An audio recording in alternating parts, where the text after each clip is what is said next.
সময় শেষ করতে হচ্ছে।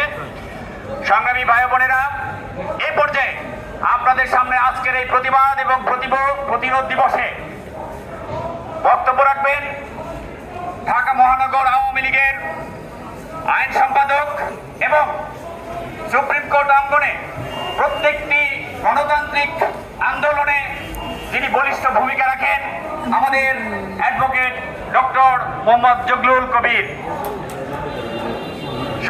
সংগ্রামী সাথী বন্ধুরা, বক্তব্য আমি দেব না, বক্তব্য দেন আজকের সিনিয়র অ্যাডভোকেট আমাদের এখানে আমাদের প্রবীণ রাজনৈতিক ব্যক্তিত্ব জনাব ইউসুফ নোমান, আর যার নেতৃত্বে আমরা আজকের এই প্রতিবাদ সভা আছি, আমাদের সেই প্রিয় নেতা সুপ্রিম কোর্টের সফল সম্পাদক সিনিয়র অ্যাডভোকেট জনাব শাহ মঞ্জুরুল হক সহ অভিজ্ঞ আইনজীবী নেতৃবৃন্দ।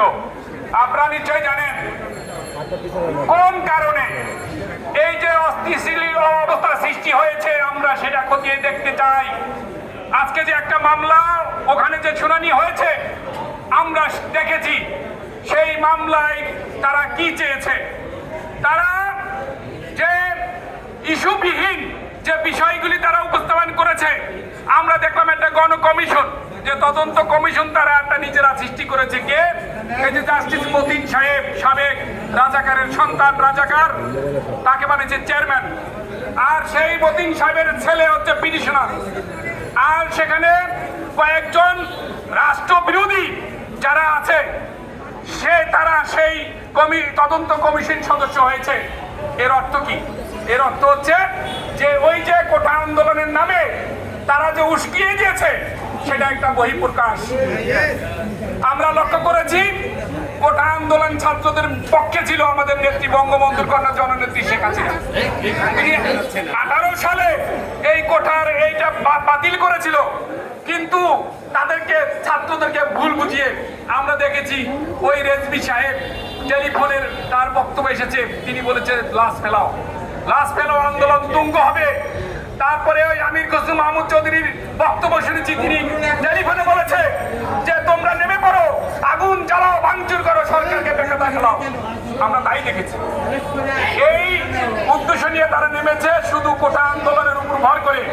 আমরা বলতে চাই, যারা এসব নাশকতা করার জন্য পায়তারা করছেন, সাবধান হয়ে যান। সাহস ভালো, দুঃসাহস ভালো না, দুঃসাহস দেখাবেন না। 5 বছর এই সরকার জনগণের ভোটে নির্বাচিত হয়েছে, 5 বছর অপেক্ষা করতে হবে। 5 বছর পরে, তারপরে ইলেকশনের মধ্যে দিয়েই সরকার পরিবর্তন হবে, এছাড়া কোনো সুযোগ নেই। জয় বাংলা, জয় বঙ্গবন্ধু। সংগ্রামী আইনজীবী ভাই বোনেরা, আমাদের সময় খুবই সংক্ষিপ্ত। এ পর্যায়ে আমি বক্তব্য